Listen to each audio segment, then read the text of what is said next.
What's up, fam? It's Calla from Recalibrate, back with episode 21 of the Lighten Up podcast. I'm recording this video right now with the live studio audience. I've got Jake and Marissa over here just sitting listening to me, so this is fun practice doing a video in front of other people. But anyway, today I am excited to share an episode with my friend Matt Campbell, who is, I don't even know how to describe him. He is the manager, I guess you could say, of Odd Squad Family, who was on my podcast last week. And he also works with the Kaleidoscope kid. He's a music producer, videographer, photographer, website designer. Like, he literally does everything. He is just like kind of the guy behind the scenes who gets everything done. So when I was working with all these artists, I just saw Matt in the background doing all this shit, and I was like, fuck it, like, Matt, let's lighten up. I want to shine some light on you and all of the work that you do to make all of this happen. So we had a great conversation about, I'm like all nervous, about how Matt got into music, and we talked about like taking a more unconventional path in life, not going to college. He actually even dropped out of high school, and he's just been doing his own thing ever since then and really killing it. So I'm excited to share this episode with you guys. I think that everyone will get something out of it, as always, but especially if you're like considering taking an unconventional path or going into music or art, I really think that you will get something from this. So with that all being said, thank you for tuning in. I appreciate you so much. And let's grab a candle, some sacred smoke, sage, palo santo, incense, maybe some weed, and let's lighten up together.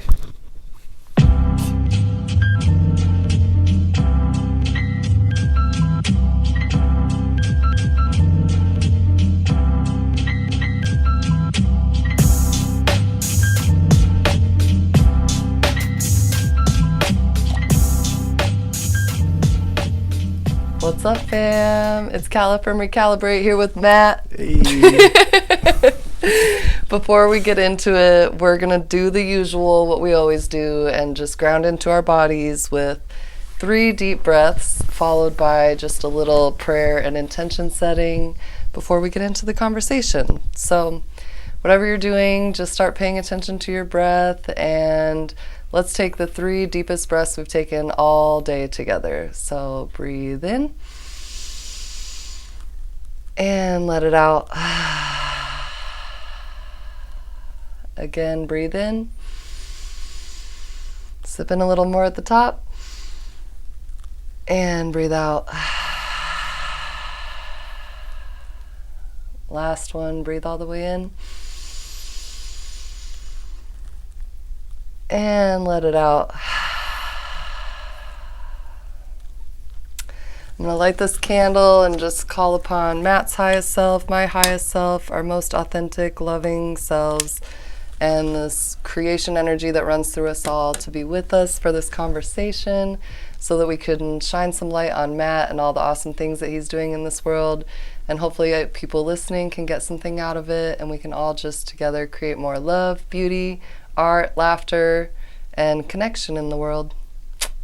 Aho. So, what's up, Matt? Excuse me. Nothing much. Can you tell us? This is Matt. He's Can you tell us what you are, who you are, what you do? Yeah. So, my name's Matt. Some of the I work with a group called Odd Squad Family. Some of our fans might know me as Matt Hat. On social media, it's @produced by Matt. And I do a little bit of everything. I guess to sum it up, artist management. I manage, and I'm the business partner of Odd Squad Family. So Nubs, A Factor, Snowman, those are my primary business partners. And then we have AKT Action on the Only Dreamer side, and then our buddy Justin. And then I work with another artist called the Kaleidoscope Kid. So. What I do for these guys is, it's a lot. So, it kind of varies. The way I've always liked to think of it is, I just do whatever needs to be done. I just recognize what needs to be done, and if I can't do it myself, then I find somebody that can do it for us. So I just try to keep the boat moving, and and it's not like it's just me. Like collectively, that's like what we're all trying to do. But Right. I do a lot of things like I'll mix the records. Sometimes I master the records. I help out with a lot of the videos, from producing to shooting to editing. I do a lot of the artwork sometimes. I maintain all the merchandising, and sometimes I'm even the one shipping out orders. So it's like I do. Like anything you can think of that's related to the business, I'm doing something with it. So Yeah.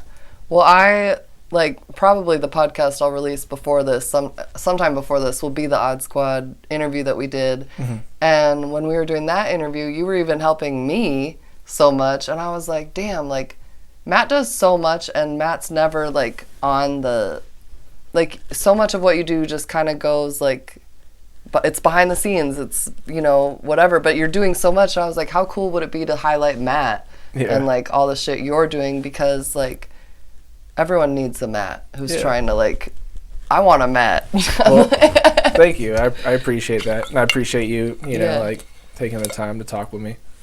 So how does it feel to be like, have you like always been kind of the behind the scenes helper person? Have you had aspirations to be like a rapper, or like how did you get involved in this sort of? Yeah, it's funny. As a kid, I wanted to rap. I always thought singing was cool, and I always liked hip hop music as a kid, but I quickly learned I couldn't sing. It's definitely not the career for me, and that's when like I kind of held my hopes for rapping as a kid. I was like, well, if I can't sing, I can rap. And I used to like write raps in my notebooks and like think about writing songs all the time, and it never really felt like it was something I could have. Like it never felt attainable. Mm-hmm.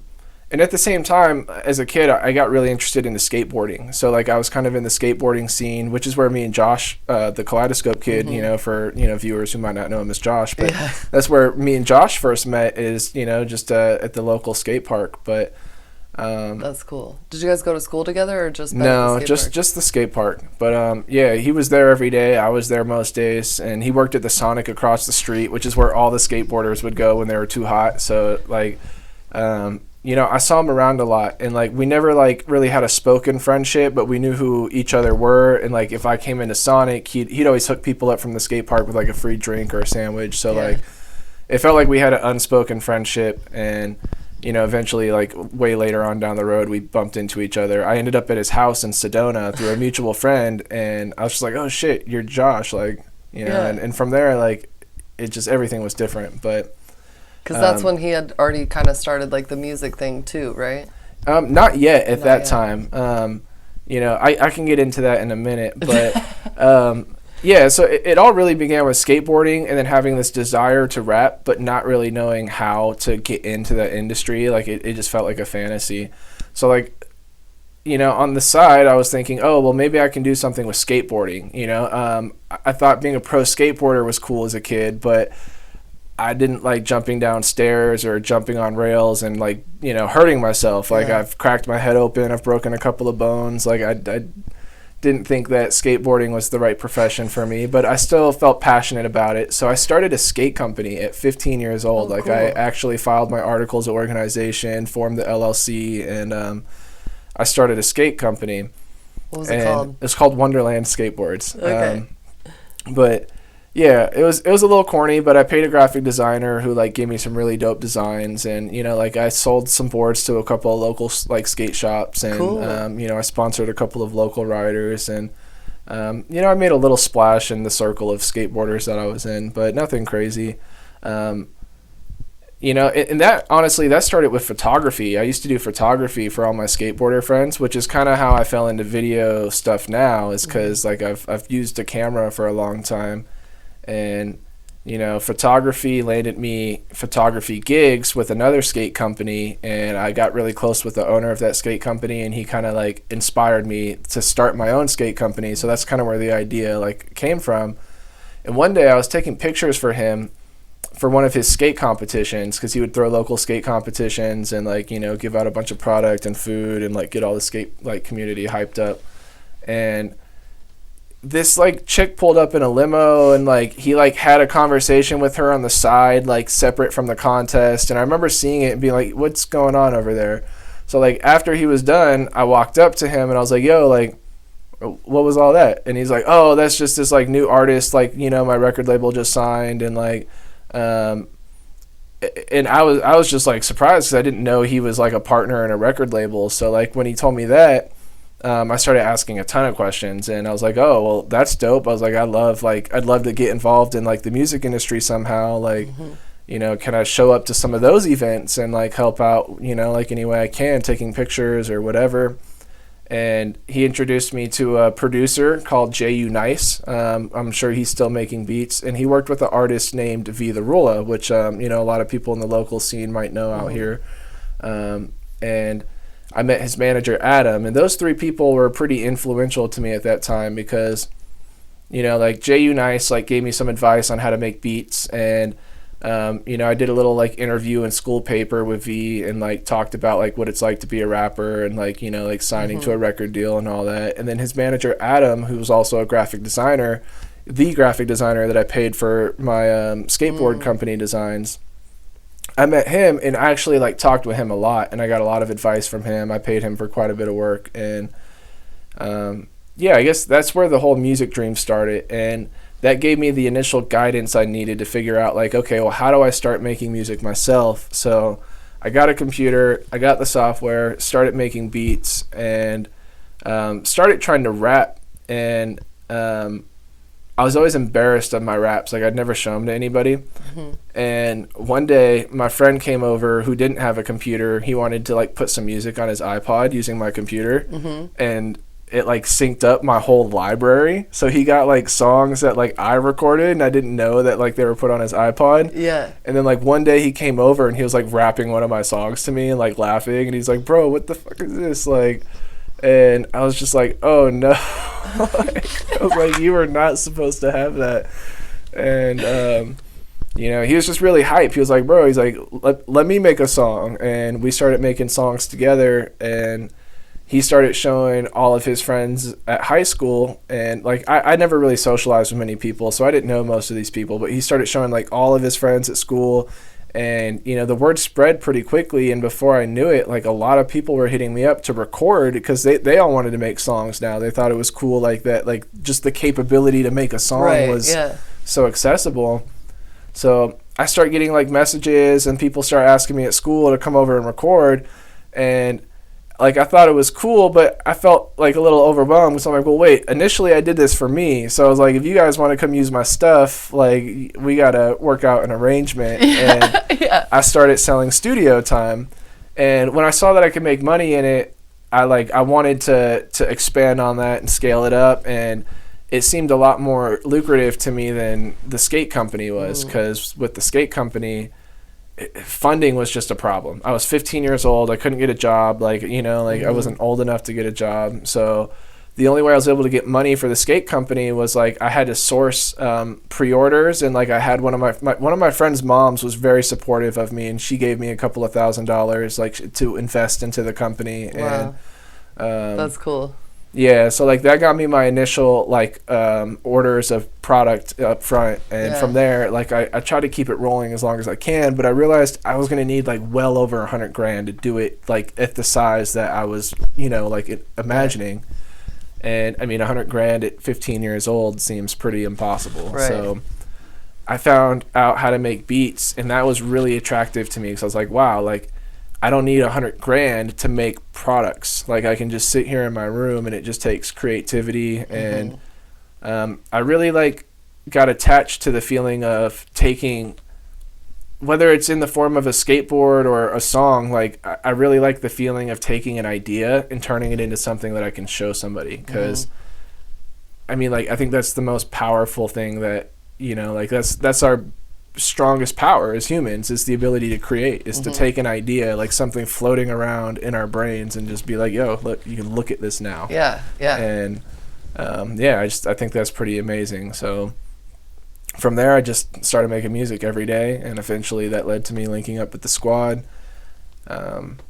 Yeah, and what's funny is When did you meet them? When you were like in high school too? No, Or, like, right the squad after? came around a few years after high school. So like I got pretty obsessed with music, and I started focusing like my whole life on how to build a career around music and build my own business. And the more I did that, the less interest I had in school. So I I was started gonna say, I was like, I feel like yeah, go I on. started cutting class a lot. But it happened gradually. Like at first it was just selective. Like I'd be like, I'm going to take the classes that I think are important to my future, and I'm going to ignore the classes that I think aren't.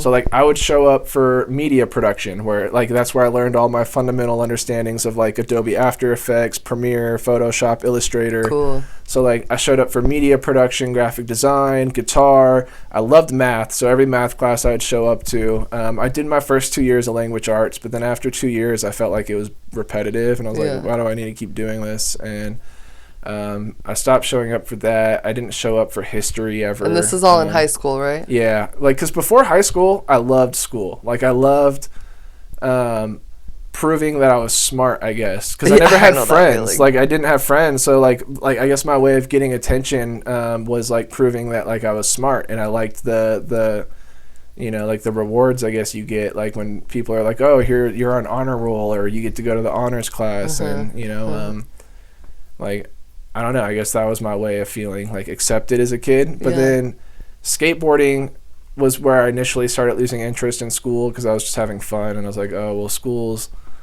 all right, I guess. And music is when it totally lost me, because I started thinking about my future, and I was so set on music that I was like, well, how is history ever going to play a role in the path that I'm choosing to take right now? Like, like why? Like, I can spend these like developmental years like working on my craft and my skill and putting myself in a position to make money off of this skill before. Because one thing I noticed is a lot of people fail because they can't make the time to go full time on their passion and on a career to make money and pay their bills. So like I always remember being like, okay, while I'm a kid and I don't have bills and I can live for free, I need to like work really hard, and I need to establish a skill. So by the time that I do have to pay bills, I can pay bills with that skill and not, you know, what like. a genius you are, Matt. I wish I would have thought that way as a fucking kid. You know, I think that stems from like my parents like not being very well off when I was younger. You know, like neither of my parents had like really good jobs or college educations. You know, like they didn't have high paying jobs, and you know, things were pretty rough for like the first half of my childhood. And it wasn't until like I got into my teens where, you know, they were more stable financially and things got a little more comfortable. But I remember having this desire to like want to do something that can earn residual income. You know, and that's why the idea of owning a company and selling products or making music was attractive to me too, is because I knew I didn't want to trade time for money. You know, like I knew very early on that wasn't like the path to accumulating the wealth and the financial freedom that I've always wanted in life. And I never liked seeing my parents work full time just to come home and be exhausted and grumpy and go to bed and wake up the next day and do it all again. And it's like, where's the living in that life, you know? Like it's just not like, it doesn't seem humane to me. And it's just sad. So like I've always been really focused on trying to do well for myself because of that. So I lost interest in school around high school because of music, and I started cutting classes, and then cutting classes turned into like my school threatening to bring me to court for like, you know, truancy and all that. And and I went far, like I hope my parents don't ever see this, because they probably don't. They probably don't know, but, or maybe they do. I would get my report cards in the mail, right? And I would open them, I would scan them into my computer, change them in Photoshop to take away my absences and to change all my grades so they couldn't see that I was failing the classes that I wasn't showing up to.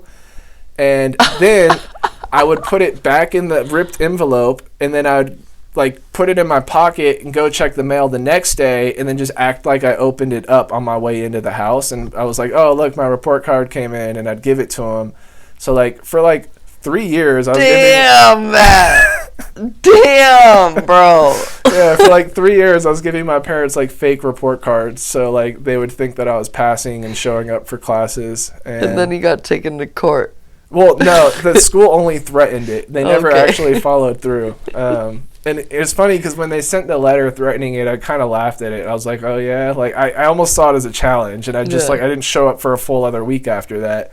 And I mean, I was bad. My mom worked nights, so she was home during the day. I couldn't stay home if I cut class. So like I would put all my school books under my bed and put a blanket and a pillow in my backpack, and I'd go to school, and I was on the free lunch program, so I'd get free breakfast and free lunch. I'd show up, eat breakfast, hang out with my friends, first bell rings, I'd walk to the skate park and like sleep under a bridge or like write like raps in my notebook. And You just had a blanket and a pillow in your backpack. I would legit like just go and sleep under a bridge or in a bush, like, because I liked sleeping. I was like, this shit's stupid. I don't want to wake up for, like gym. Dude, I like, feel that, yeah. I didn't care about any of that as a kid. And I got lucky. Like, I started building a home studio, and the dude that I met at Sam Ash, the store where I bought my studio gear, like, he had a like full-blown recording studio, pretty similar to like kind of what we're in now, but like it was a little more analog and a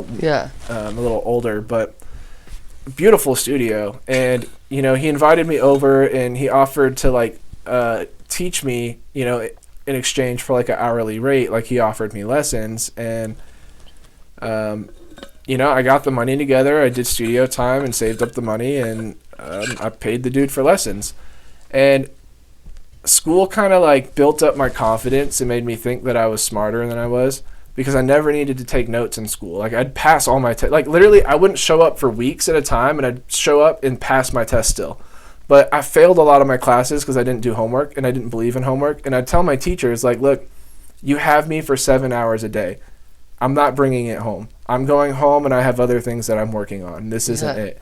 And a lot of my teachers didn't respect that. A couple of them did, but a lot of my teachers didn't respect that. They're like, oh, well, if you don't do your homework, I'm not going to pass you. And I'm like, well, that's cool, because I don't need your approval to acknowledge that I learned something here. I don't care what my grades are. I care what I took away from this. Yeah. And, I think part of it is just like my rebellious side too. Like, I kind of wanted to prove that, like, I don't need a good GPA to be smart. Like, I don't need like you to acknowledge that I'm smart on paper to be like good at what I do or to be intelligent. Like, you don't need these like systematic like approvals. Like, it's just like, it's unnecessary, and it seems a little too like assembly line. It's like it doesn't really cater to your interests or your passions. And so college was never in the picture.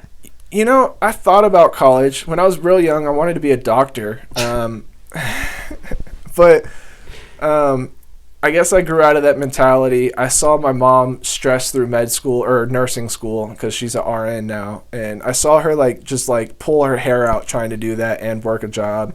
And on top of that, like, I loved the TV show House. Like, if that's what medicine was, I'd be a doctor. Like, that shit looks fun. Like, it looks mysterious, and like, it looks exciting. But then as I got older, I realized that doctor is just like, it's not that fun. It's a lot of paperwork, and like, it's a lot of politics and bullshit. And for a brief period of time, I thought about being a lawyer, but then like even more paperwork. So yeah, that's all paperwork. I realized like, no, I don't want to do any of that. Like, I want to be in a department that's a little more creative and a little more freeform and not so like structured. So yeah, like, I kind of grew out of those traditional concepts of going to school and like getting like a degree and a good job. And I also remember being inspired by like Eminem's story too. Like, he dropped out of school. He failed like 9th grade 3 times and dropped out of school, and like is still one of the most intelligent like writers, songwriters like in hip hop. So it's like, if somebody like that can be that smart and still like like fail out of school or just not have the interest in it, I guess I felt like I could relate to that, and it kind of made me feel like I didn't have to go like the route that my parents felt like I had to go. Right. So yeah, I found this studio, and I paid for these lessons, and I found out I wasn't as smart as school led me to think. I didn't take a notebook. I didn't take any notes, and I quickly forgot everything that I just paid to learn. So then I was like, yo, dude, I need to pay you again to do this again, and this time I'm bringing a notebook. So I think after that lesson, the person that I was going to, his name was Shane, and he's passed away since, but he saw that like I was, especially for my age, he saw that I was actually dedicated to it. Like I wasn't just like, I don't know, I guess when you're in the music scene, you see a lot of people who say they want it, but they really don't want to work hard. Yeah. And it's not very often that you come by somebody who says they want it and then they're willing to work hard. Yeah. And I think he saw that I was willing to work hard. And after that, like, we just kind of built kind of like, I don't know, it felt like a big brother kind of relationship. Because, he was like 10 years older than me. And he kind of just gave me a key at one point to his studio, and I was able to book sessions out of there and like, use it to make more money. And like, he taught me a lot. Like, he would give me session files from bands he's worked with and be like, here, like,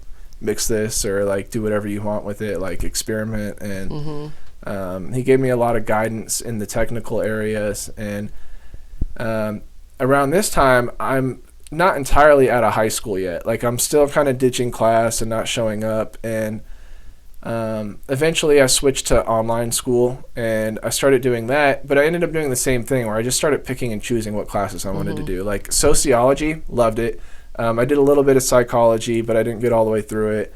Always loved math, like anything math related. I took a basic like business management course, and anything that like seemed applicable to wanting to run a music business, like I would pay attention to. And then anything else, like I just totally blew it off. And eventually they like kicked me out because they're like, yo, there's kids that actually want to graduate that we could give your spot to. So yeah, get out of here, peace. And I was like, cool, works for me. And I just kept making music. And did you ever get your GED? No. What's funny is last year I ran out of weed for a couple of days, and I got bored, and I was weed. like, I forgot about weed. Hey. Yeah, but I got bored because I didn't have any weed, and I was like, you know what, I'm gonna take a GED test. So I paid for the test. I only did one of them. I think there's 3 or 4, but I did the math one just for fun because I was like, you know what, fuck it, I'm bored, let's do a test. And I took my math GED test just on the whim too, no studying, and I passed it. So I was like, all right, well, I should do all of these. And then I bought weed and didn't do them all. So, but it's like, but you just got bored and took your GED test like the other week. No, it was earlier in 2021. Oh, okay. But yeah, it was it was funny, and I probably will finish them up at some point just because like now you want to. Yeah, well, I wouldn't mind just having it done and out of the way, because sometimes I do feel like I should have just did it while all the information was fresh. Because like now I know. Like language arts, I don't know what I'm looking at for that test. I'm probably going to have to do a little bit of studying. I could take that test for you, dude. Do it. No, it's funny. They're so strict. So I took it online, and they put you on webcam with somebody, and they made me show them my entire room.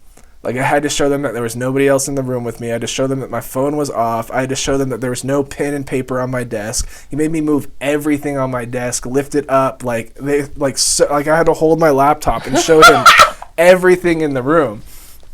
Like, that's ridiculous. Yeah, it was so, like, I was like, wow. Like, you guys, like, just searched my entire room virtually. Damn, dude. That's crazy.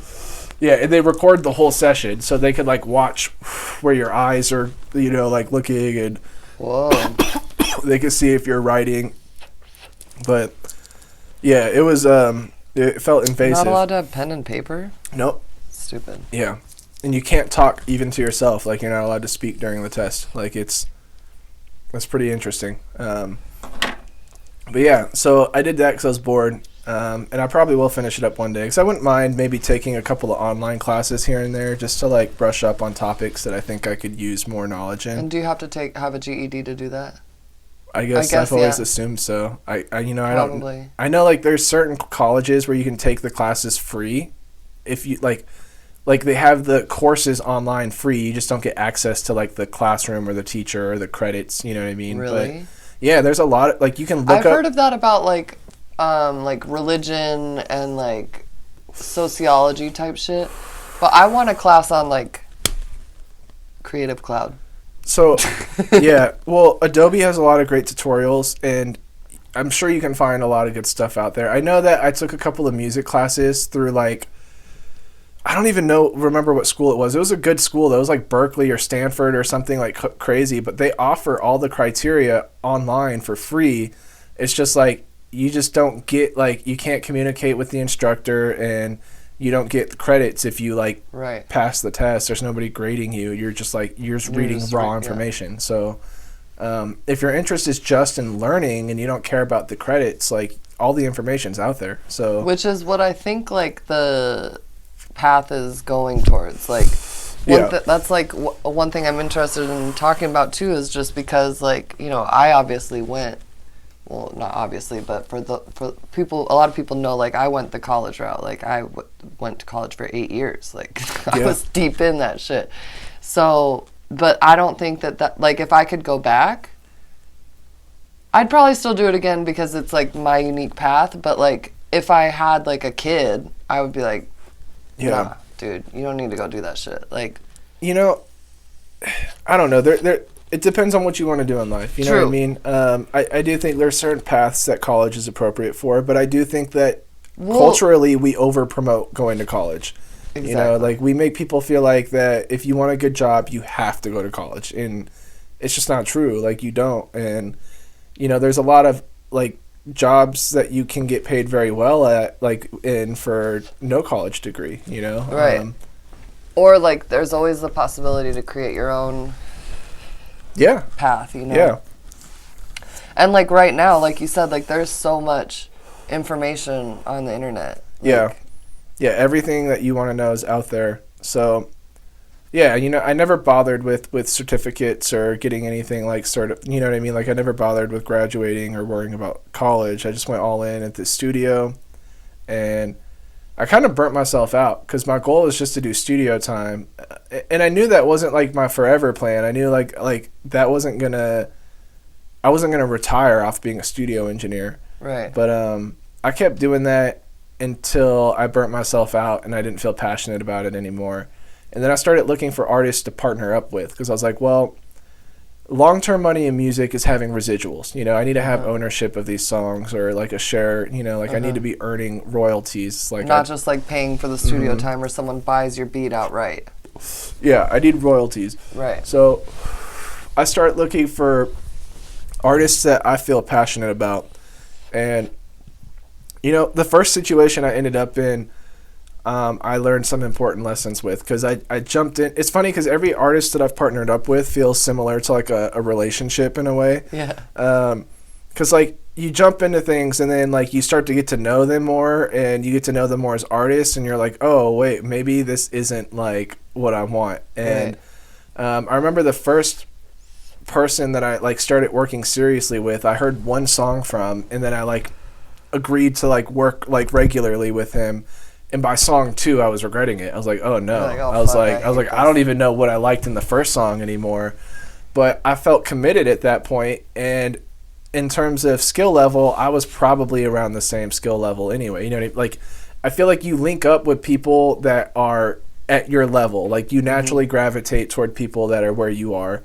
So even though I knew it wasn't like I knew I wasn't making hit records, and I was very far from it, but I also knew that, like, this is where I'm supposed to be. It was like teaching you what you needed at that, So, like, I worked with this person until the situation kind of blew up, and this person kind of, like, went off and thought they were, like, Kanye West pretty much, and they kind of, like, I don't know, they got cocky, and then, you know, and I've always been a staple in any, like, partnership I've been in for music. Like, I'm a staple in that situation because I do so much, you know, and a lot of, like, artists that I've separated with, like, they go on and then they, like, realize, like, oh, well, how do I do all of this on my own now, you know? Yeah, because you've been doing it all.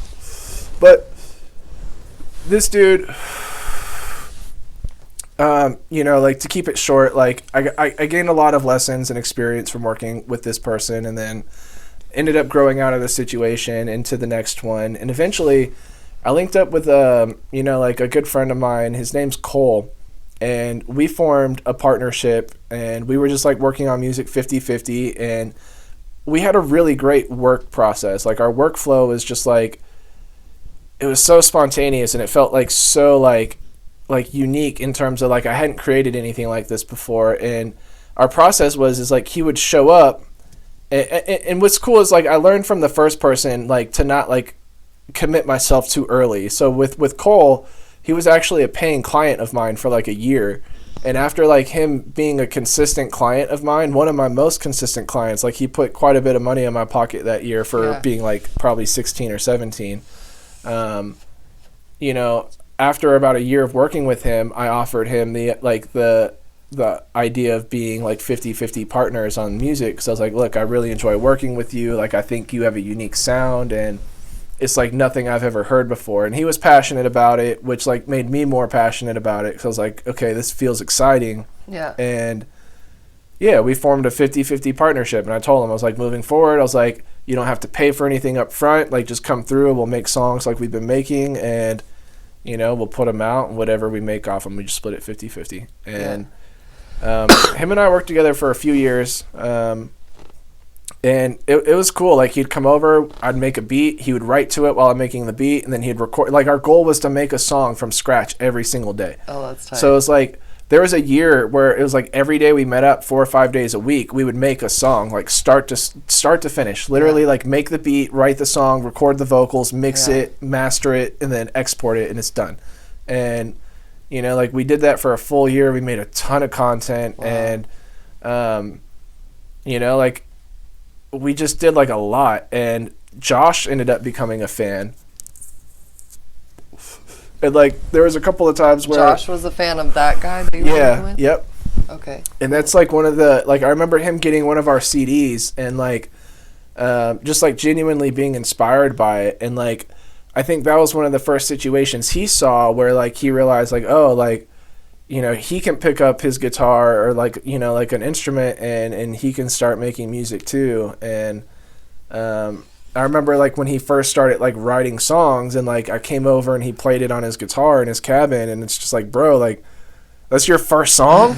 You know, like I was just blown away. I was like, dude, like don't stop, like, you know, keep going. And I remember us just both being like, man, like 5 years from now, like we can't even imagine what it's going to be like. And then it was like 5 years later, it was just like we couldn't have even imagined it. And then, if you know, it's just going to keep going too. Like, dude, these are the moments, like I always think about it in terms of like a documentary. I'm like, I hope this makes the documentary. Right. Yeah, you know, I've always felt like I'm living in a movie, you know? Like, and I've always tried to, and my parents have always called me dramatic, so I worry about being dramatic sometimes, but I kind of like the idea of being dramatic. I want life to feel exciting. I want it to feel like a movie, and I want it to feel like a good movie. Like, I don't want it to be fucking lame. I don't want to, like, you know, like, be normal or work a job or, like, have a consistent, stable, like, life. Like, none of that sounds appealing to me. No. At least right now, you know, like, I like the free form and flexibility and like just the freedom to do whatever I want, pretty much. Like, I don't think there's going back, Matt. Like, I think once you get this taste of freedom, and like, it just keeps getting better too. Like, I feel like the more you lean into the flow, like, spirit provides. Mm-hmm. Like, there's opportunities, like, money just comes out of nowhere. Yeah, absolutely. Like, and sometimes you do little things, like, you know, we all have to, like, work jobs sometimes, but then you don't have to work jobs anymore, and then, like, so I think one thing for me that, like, that really changed my perspective,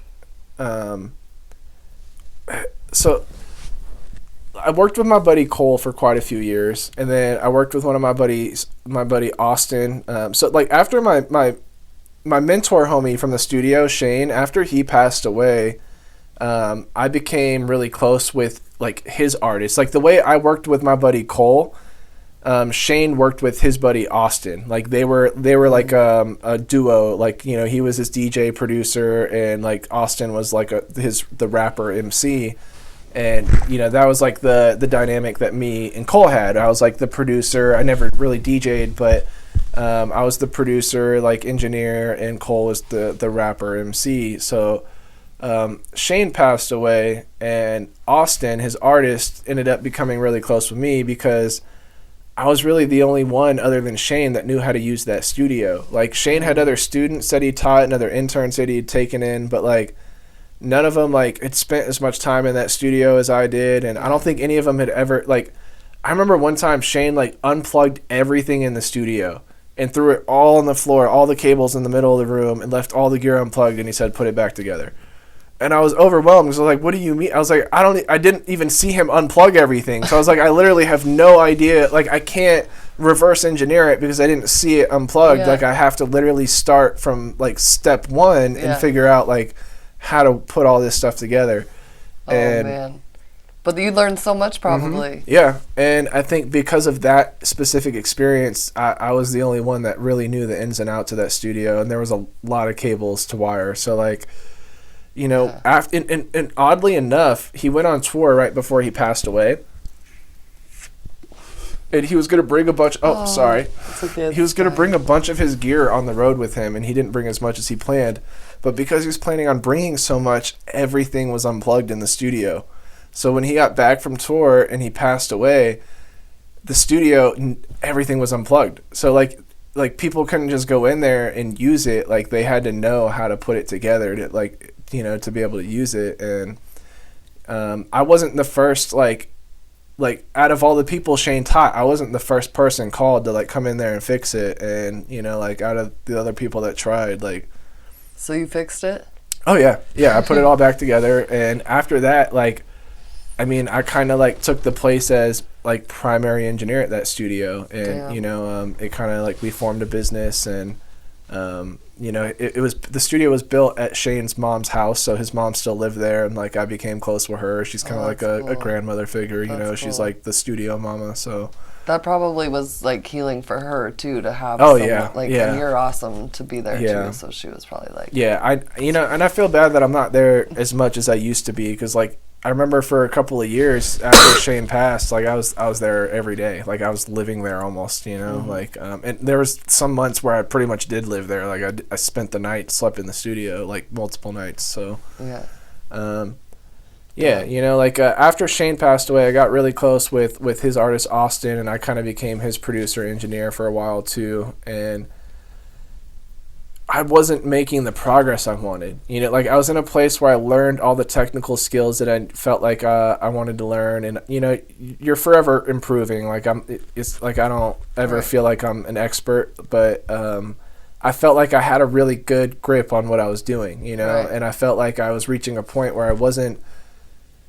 Like I felt like I plateaued. Like I was learning and growing, and it felt exciting, and then it just got to a point where I was like, okay, nothing's changing anymore, and I got really frustrated because I was like, I don't know how to make this move faster. And I was trying to like, I had ideas that I wanted to do like with my buddy Cole. And I remember there being times where like he couldn't show up on time, or like he's multiple hours late, or he couldn't show up at all because like, you know, things with his family where he has to help out, or, you know, like things come up. And, you know, he's a really like kind, considerate person. So like, you know, he'll put others before himself, and it would leave me in a situation where it's like, oh, well, I'm trying to get this video done, or let's get this project done. And I felt like the sense of urgency that I had, like, didn't match with what he had.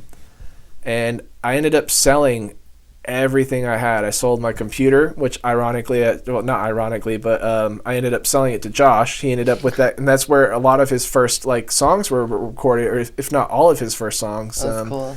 You know, and he still has the computer, you know, today. But he does. I sold him this computer, and that's what he used to make his songs. I sold like everything I owned. I think I had a guitar. I sold.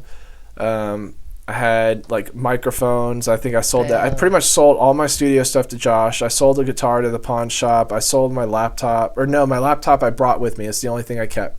So like I sold everything in my studio, like all this stuff that I saved up for years and like built. And I bought a one-way ticket to Kauai, and I spent 2 months in Kauai, and I didn't have a plan. Like when I left, like I went out there with a couple of buddies, and the joke was we're retiring. You know, we're just going to Kauai, and we're just gonna live on the beach and like retire. Like it's we're done. You know. I love that. We didn't like. there was no plan. It's just like we just landed on this island and we're like, oh well, we're here now. And I literally have no money. Like I spent all my money buying this plane ticket and buying like the gear like that I was gonna need to like just live outside.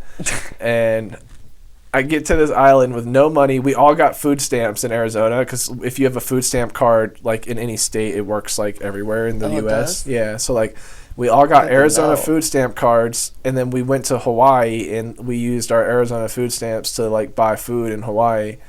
And between like but there was 4 of us, we each got $200 a month, so it was like $800 a month for us 4 to eat. Like we felt like we were balling, you know? Like, yeah. So yeah, we're like living off Arizona food stamps in Kauai. And one of my buddies brought a bunch of acid, so like we were trading and like getting weed and like participating in the local ecosystem. But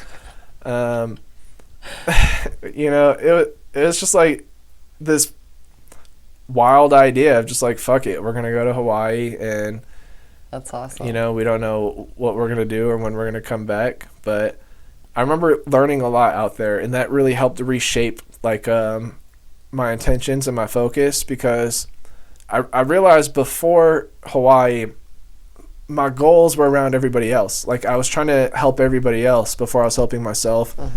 And Hawaii kind of helped me, I don't want to say sever ties, but it definitely put a lot of distance, not just physically, but like like a lot of distance, time emotionally, like between me and the artists that I was working with. So like I'm sure like in some way maybe they felt a little abandoned because it was kind of abrupt, and I swear I made this decision within a month. Like it was like one day I'm like, I'm gonna buy a ticket to Kauai, one-way ticket with all my bros, and like within 2 days we bought the ticket for like 3 weeks out. So it's like it was a spontaneous decision, buy the ticket within 2 days of making the decision, and then like the flight's in like 3 weeks. So I didn't spend a lot of time thinking about it, because I knew if the more I thought about it, the more I'd get anxious, and the more I'd be like, oh well, how am I gonna do this, how am I gonna do that? Yeah, that's always the fucking shit. Fuck. Cool, we'll jump back into it. Okay. For the viewers, the camera stopped, but we're good.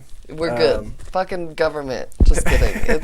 It's maybe just my phone, but go on. Yeah, so like spontaneous decision. We're going to Kauai, and I remember not wanting to think about it too much because I didn't want to get stuck on all the hows. We were talking about how, so like you get stagnant. Yeah, you can, and I feel like that's symbolic because we do that in a lot of areas in life. Like we have crazy ideas or dreams that we want to pursue, and then we get stuck just thinking about how too much, and it's like all you need to do is take the first step. And like for me, it was like, well, I need to buy a plane ticket, and I didn't think about the hows. I knew like, well, if I want to go to Kauai, I need to buy a plane ticket. Then you buy the plane ticket, and then I realized, oh, well, in 3 weeks, I don't have a roof over my head, so I need a tent. I need a sleeping bag that's, like I need a tarp to make sure, like, because I'm going to a rainforest. So, and I bought like this chemical to coat my tent in to make sure it's waterproof, which by the way did not work.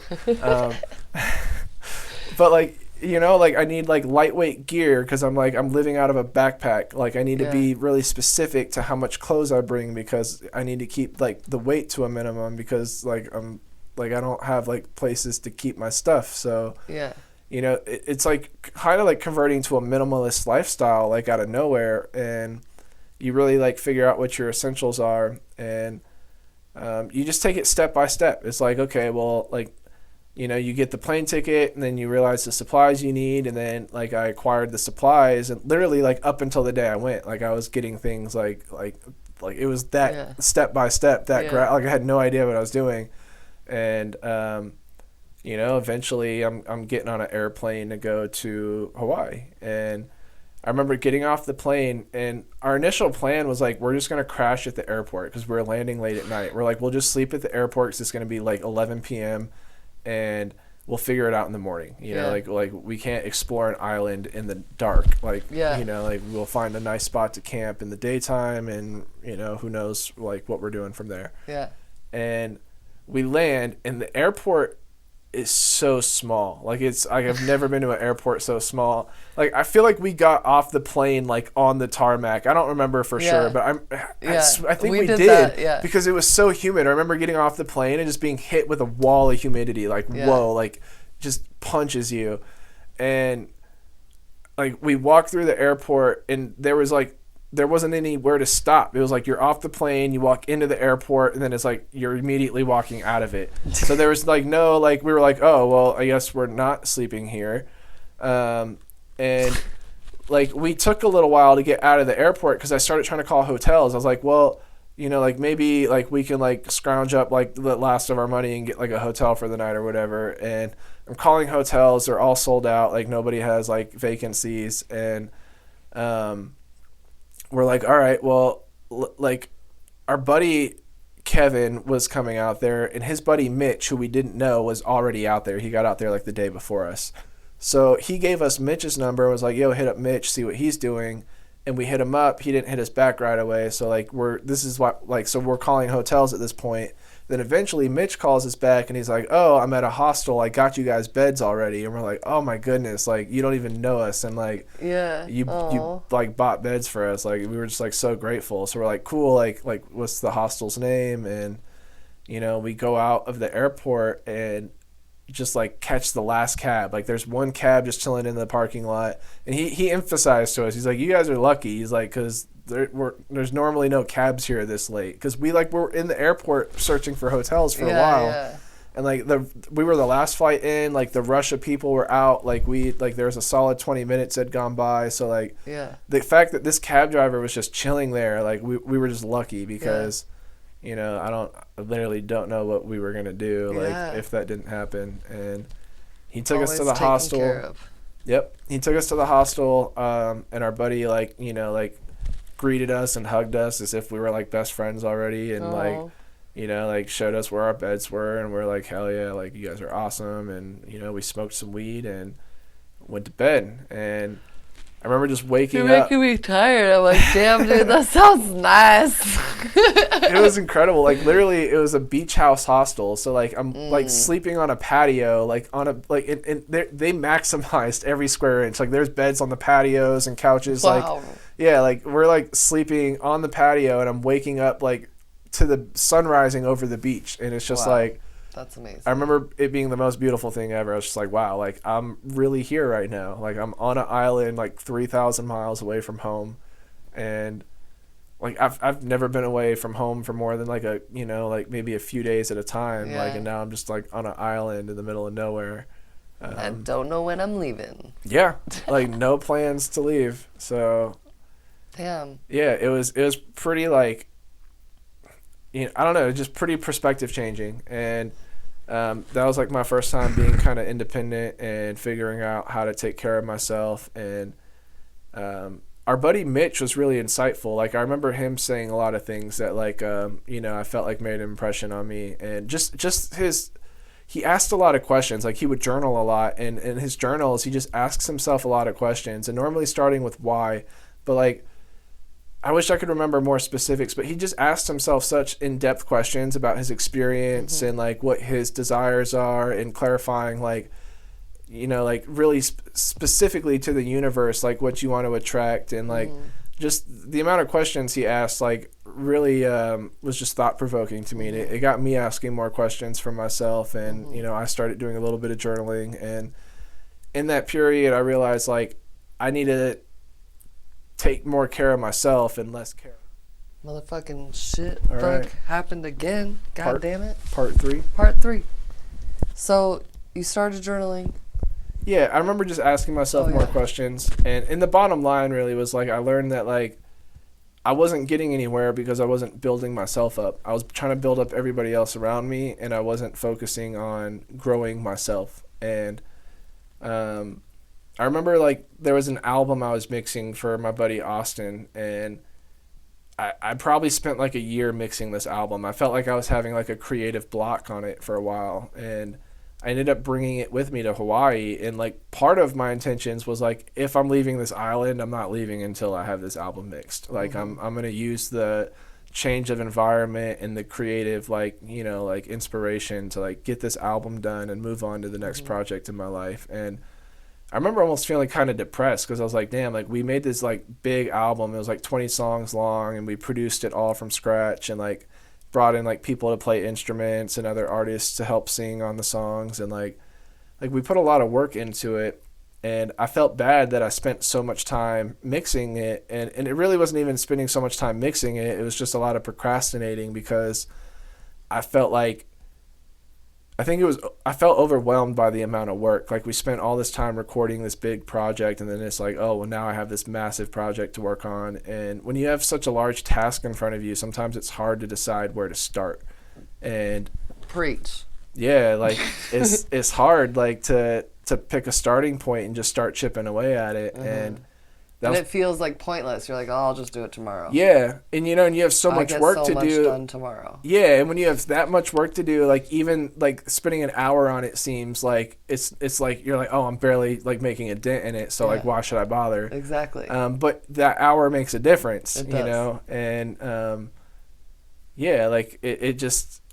That was probably the first project where I think like I really had to learn that lesson where it's like you need to be disciplined sometimes and you need to dedicate the time to get things done. And like a lot of times the hardest part is just getting started. You know, it's like once you get started, inertia kicks in and like you get into it and you're having fun. And like before you know it, 4 or 5 hours has gone by and you're like, oh, well, I actually got a lot done.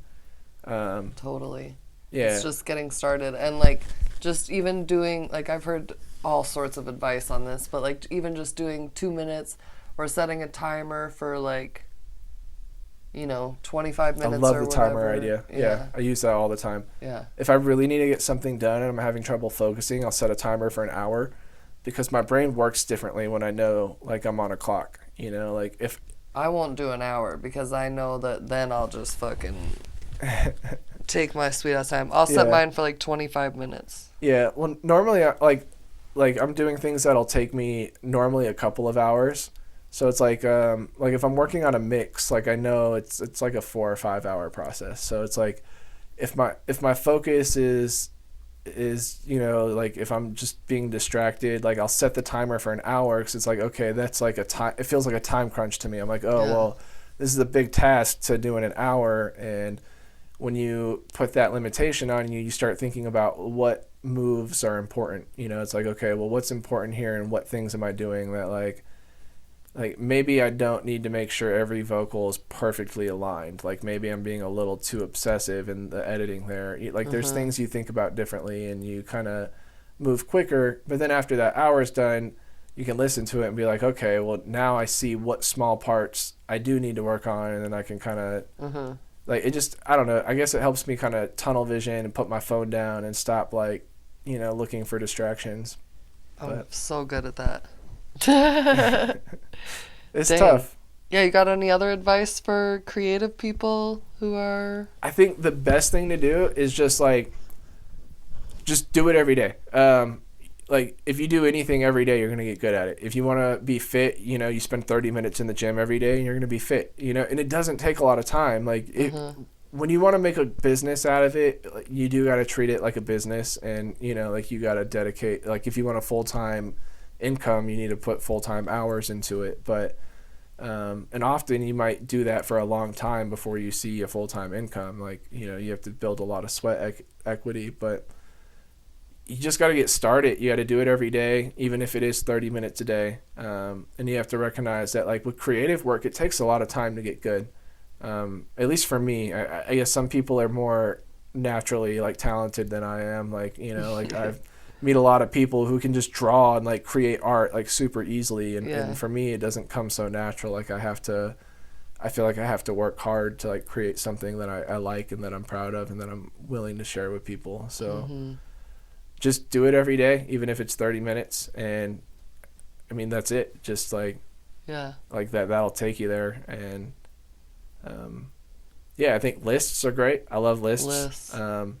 Timers are great. Like every day I've been making a list where it's like I'll wake up and I'll type up this document where it's like, okay, this is what I need to do today. And then I set times like where it's like, okay, I need this done by 1, I need this done by 3, I need this done by 5.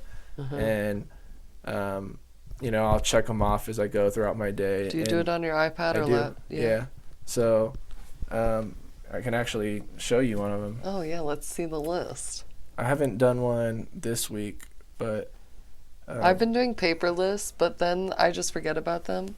I think it would be more beneficial because I have such a hesitation to like opening my laptop. Like, ugh. Yeah. The thought of doing technology stuff just stresses me out. Shit. I'll actually type up a full little document, and it takes me a little bit of time. But these check marks are so satisfying. Right?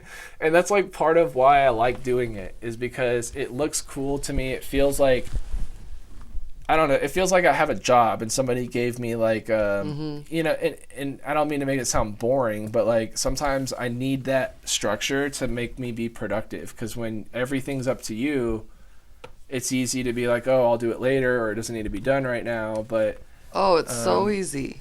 If you make an agenda, and for me, I'm most clear-headed in the morning. Like, I can think of everything I need to do in the day first thing in the morning when I'm having my coffee. But then as I start doing it throughout the day, I'll forget because I'll get busy doing it. And then I'm like, okay, what else was it that I told myself that I needed to do today? Or, sometimes I get carried away with the task and I'll just spend way more time doing it than I meant to. Whereas if I organize, like, okay, this is what I absolutely have to do today, then I'm conscious of that, and I'm setting timers, and I'm not wasting as much time, and I'm making sure, like, okay, I need to have this done by 1 so I can move on to, my next task. Yeah. So it kind of just helps me stay focused in. And, I smoke weed, so sometimes you get high, and you're like, oh, what? Like, oh, yeah, what? Like, who was I supposed to email? Like, so it's nice to just get it all down, on a document where I can pull it up and just, like, check them off as I go. And it makes me feel like I don't have to think as much throughout the day. I can just focus on doing, because I feel like thinking can be the enemy, Like, it is. If you think about anything too much, like, it's just going to get in the way. Sometimes it's about doing more than it's about thinking, and if you just do, like, my thinking is what prevents me from doing like 100% of the time. Yeah. It's so difficult sometimes, because it's just like, the mind can be such a powerful tool, but it can also be like our biggest, like, like enemy, or like challenge to work through. Yeah, like it just like gets in the way, and we're our biggest obstacles, most of the time. But I like to listen to people like Tony Robbins. I think like I really like motivational content like that. Who else are you listening to right now? I haven't been listening to it as much lately, but Animated Abraham is a really good YouTube channel. It's Jerry and Esther Hicks, and they go Abraham Hicks is the entity that like they've dubbed their whatever you want to call it. But I've read their books too. Like The Vortex, and then I think they have another one. Ask and It Is Given. Yep, that's it. Yeah, I've read both of their books, or I don't know if they have more than. I've read both of those books. Those books. I've read those, and I loved them. And I remember I came into the studio once, and Kyrie was playing one of the Animated Abraham videos, and I didn't know they had a YouTube channel at that point in time. And I came in, and he was playing one of their videos, and I was like, whoa. I was like, this reminds me of this book I read. And he was like, oh, yeah, I love this YouTube channel. And the more I listened to the video, I was like, oh, wait. I was like, this is the person that wrote the book. And I was like, damn, I didn't even think to, like, look for them on YouTube. Yeah. And after that, I subscribed, and I got, like, really deep into the channel. But lately I've been interested in this channel called Healthy Gamer. I don't know why I'm finding motivation in it, but he's a psychiatrist, and like he just like does it's a lot of like psychological content where he talks about like why people don't want jobs in 2021, or like he does a lot of interviews with people, and like does like a lot of therapy sessions on his Twitch stream, and like he streams it to YouTube too. And interestingly enough, I don't know why that's been motivating me lately. Watching other people in therapy? Yeah. Like, I feel like you relate to the people he's interviewing in some sort of way, and then it makes you feel like they're breakthroughs are your breakthroughs because you can relate to it. Dude, and then that's literally what I'm trying to do with my life. Like, just talk about shit I go through so that then other people can be like, yeah, I'm going through that too. Yeah, and I'm like, fuck yeah. Exactly. You know, you relate to it, and then you feel like you're getting therapy out of it. And because, like, for me, I'm my biggest obstacle. I get depressed sometimes, or I feel like just like I don't want to do anything, and it's like I have to combat that feeling. So it's like the more I understand myself and the way my brain works and why I might be the way I am. Like, yeah, because then we're like thinking about it. Dude, I'm totally gonna listen to this yeah, tonight. it's Healthy Gamer Gigi, and like he's such a great content creator. Like I love the way he talks and asks questions, and even the way I like the interviews more than his other content because the way he asks questions to people makes me think more about how I communicate with people. Yeah. And I mean,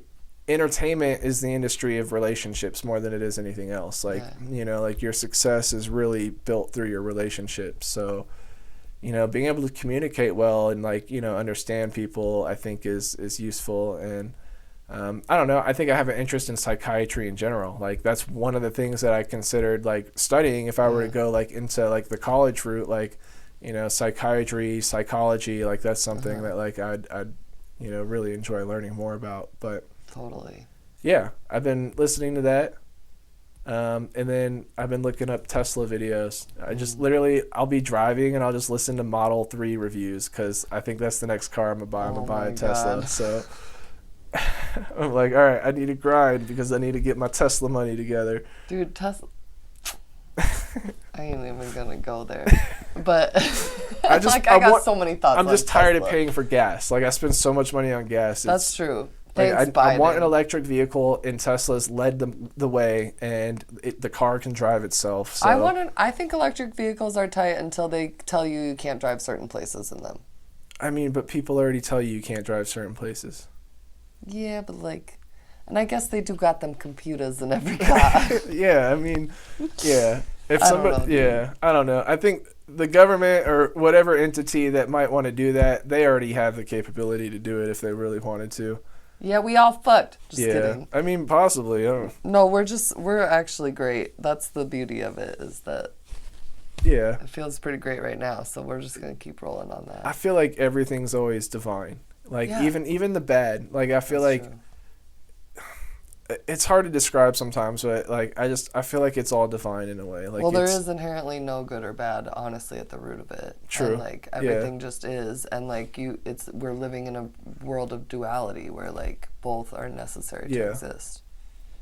Yeah, it's I don't know, it's so crazy to me like that. Just like we live in a world where we can all have preferences and with fingers like, and like right? lamps. And like cell phones and internet, like it's unreal. And like why? We got a metaverse now. Oh, have you heard about that? Yeah, I have, dude. I'll be going back to the earth. Catch me naked by a stream, dude. Like I'm not fucking.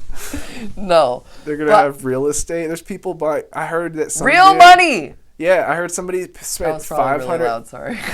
I heard somebody spent $500,000 to buy a house in the metaverse that's next door to Snoop Dogg's house in the metaverse.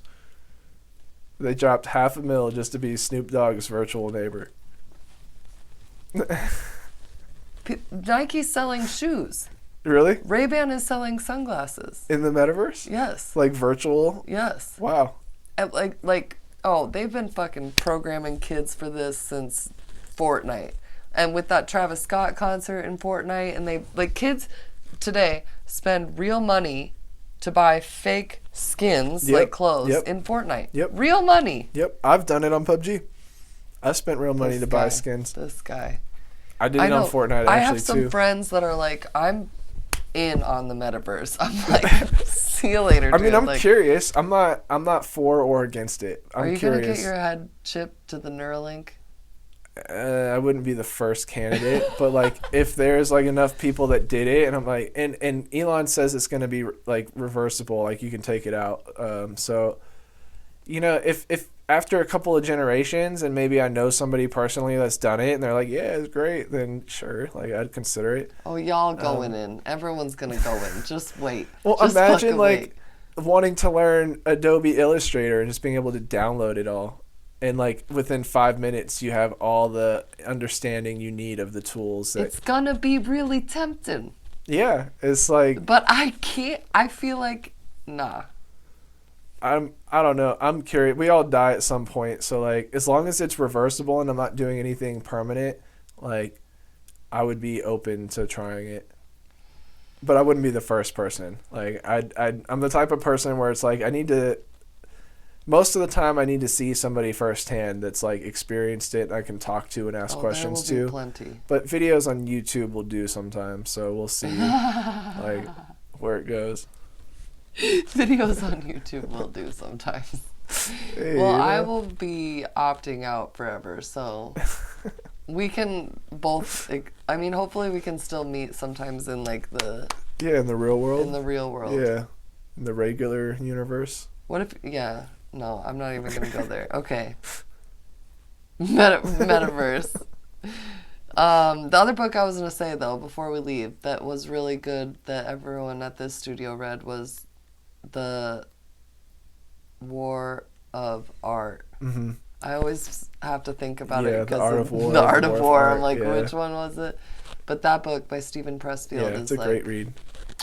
Yeah, I really like just the way they talk about resistance. You know, I've never really thought about resistance in the way that they explain it, and I've never really seen it as like the enemy that you have to combat. You know what I mean? And that was a really good read. I liked that one.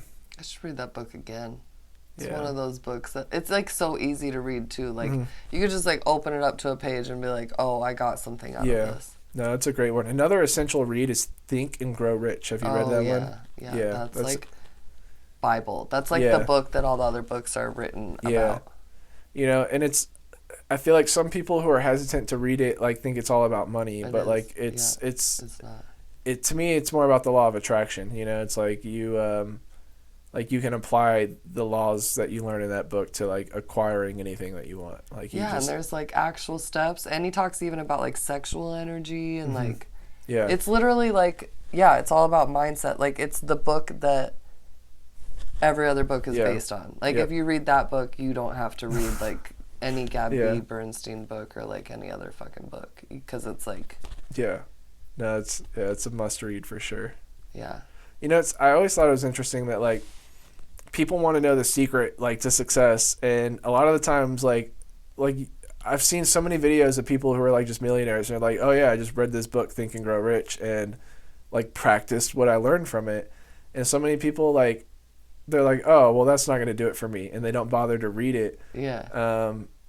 You know, and it's like the information is right there. Like it's all right there. Like all you have to do is pick up the book, and it's free. Like you don't even have to buy the book. You can get the PDF free online. Like you could listen to. the audiobooks on YouTube. Like I recommend reading it because you like read it twice, and then after that, just listen to the audiobook. And I did that for like a year. I read it twice, and then I listened to the audiobook every time I was in the car on repeat. And like I think if you just look for the information that's right there in front of us, like you can learn everything you want to learn, and like there's no secret. Like you just have to pay attention, you know. It's also like already all within us. Too. Absolutely. Like it's just our own, we look outside of us because we have our own blocks inside of us or whatever. All right, well, do you want to pull a card for the collective? Yeah. So what do I do here? So this is the Archangel Gabriel deck. You can just like pull them out. It's just like a deck of cards. You can take that off. And I just like, you know, ask that like whatever message needs to come through for the collective, that you can shuffle it, you can lay them all out, you can throw them up in the air, like you can do whatever you want, but this is from Doreen Virtue. She's kind of crazy now. Oh, what'd we get? Motivation. Oh my god, I love it. Do you want to read it? Yeah. All right, motivation. Pray for guidance as to how to increase your enthusiasm for and focus on this project. I like that card, but let's see what this says. I feel like we were just talking about motivation. Yeah. And, like, that's the whole... Yeah. I don't think anything's a coincidence. Like, it's... The universe is just so responsive to our thoughts, you know? Right? Like, me and my roommate were just talking about silk pillowcases, like yesterday. And today, like, a box was misdelivered to our apartment. And it was silk pillowcases that were, like, really? the right size pillowcases for her bed, too. So it's just, like... Yeah, it's just like literally... That's pretty crazy. Yeah. That's why I like cards, is because, like, I don't really even think that it's, like, magical or mystical. Like, I feel like it's, like, just energy. Like, yeah, even, like, when I knew that you were going to pick those cards, it's probably because I put that energy, like, in, you know, so you maybe even just picked up on that energy. I don't know. This says, motivation. This card comes to you because you have the ideas and the desire, but you need help motivating yourself to put them into action. Your message is that you're overwhelming yourself by trying to do everything at once. God and the angels can help you break your project down into smaller steps that are achievable and enjoyable. So take a moment now to breathe and relax while saying a prayer for divine guidance about the next step to take with your project. Focus only upon that single step and don't worry about the future ones, as you can't take care of the future right now, only the present. With the burden of future worry released, you'll have more enthusiasm toward your current creative actions. How crazy is that? Like, that was like, I feel like the topic of our whole conversation. Right? That's amazing. Yeah. Like, you can't make that shit up. Like, because all the other cards are like, some of them are like working with children. Like, this one's creative expression, which is what we're doing. Perfectionism, blocks lifted. All right. Deal. No, that's awesome. Yeah. Fuck yeah. Well, like, thanks, Matt. The universe unfolds so perfectly, you know? If we just, like, lean into the flow and trust, like, I guess we didn't even tell your whole story. Like, you went to Hawaii, you came back, then you just... Well, I mean, that's pretty much... that's pretty much the gist of it. Like, that's the backstory. It's like, as soon as I came back from Hawaii... Like, my perspective changed to growing myself, and, like, everything just started... Like, I literally immediately, I came back from Hawaii, and I linked up with the squad. And it's, like, 7 years later, like, here we are. So it's just, like, everything flipped around for me as soon as I came back from Hawaii, because I shifted my focus to, like, how do I build up myself? And then once, like, I'm able to build up myself, then I can build up others around me. But it's, like, you can't lift anybody up higher than you can lift yourself, you know? It's like you can't pour from an empty cup. Yeah, exactly. So it's like you have to work on yourself and nurture yourself before you can really nurture anybody else. And even while you're nurturing other people, you need to keep nurturing yourself, because we can get caught up in, like, them and their and then it's like, whoa, like... Yeah, no, it's ongoing. You know, you can't stop nurturing yourself. You know, and sometimes nurturing yourself is discipline, motivation, like you know, doing putting in the work. But yeah, no, it's like it's not always bubble baths. Yeah, I feel like Hawaii was like just like the end of a chapter. You know, it's like it just like. You know, I came back and it's just like I felt like I started a new life almost. You know, it's like I had a new perspective and. Nice. Yeah, just started working out from there. Fuck yeah, and it's only up from here. Catch us in the documentary one day. The movie that is our lives. Right. Well, thanks, Matt. I appreciate you sitting down with me. I think there's a lot of, like, little tidbits in here that people will enjoy. So. Yeah. Well, thank you for having me. You know, it's been fun. Yeah. I love you, dude. Love you guys. Yep, love you.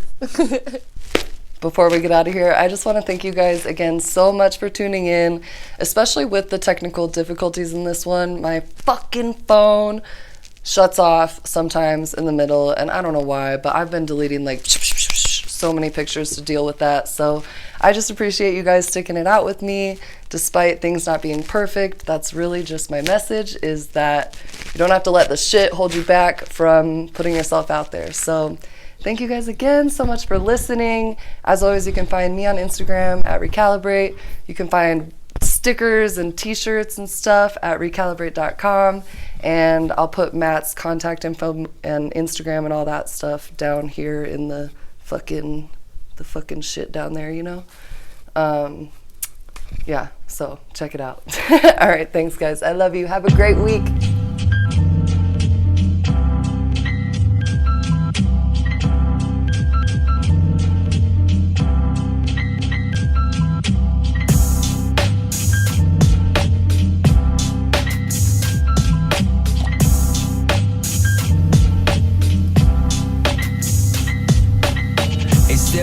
funk past J's, a face of blunt ashtrays, and skate with punk kids. I still chasing some bad days. I'm lacing up half cabs and shake John spliffs. Whatever happened to rapping should rest in peace to Mac, and I'm here to raise it from the dead. Cause drugs ain't cool, kid, plug you with that new shit. Turn water to wine and break bread.